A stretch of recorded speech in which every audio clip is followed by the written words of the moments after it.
Hey guys, in this video I will show you how to enable inbox messages notifications on TikTok. Alright, let's begin. First, open your TikTok app and go to your profile. You can see any existing notifications in your inbox.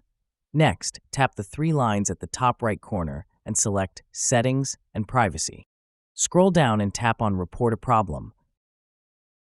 Here, search for notifications and then select Unable to receive inbox notifications. Now, tap on No under the questionnaire, Is your problem solved? And select Need more help. Next, send a screenshot of your inbox and write your feedback, explaining that you are not receiving your notifications. Then submit the report. This process helps TikTok understand and fix any issues preventing your inbox notifications from working properly. So that's basically how you can enable inbox messages notifications on TikTok.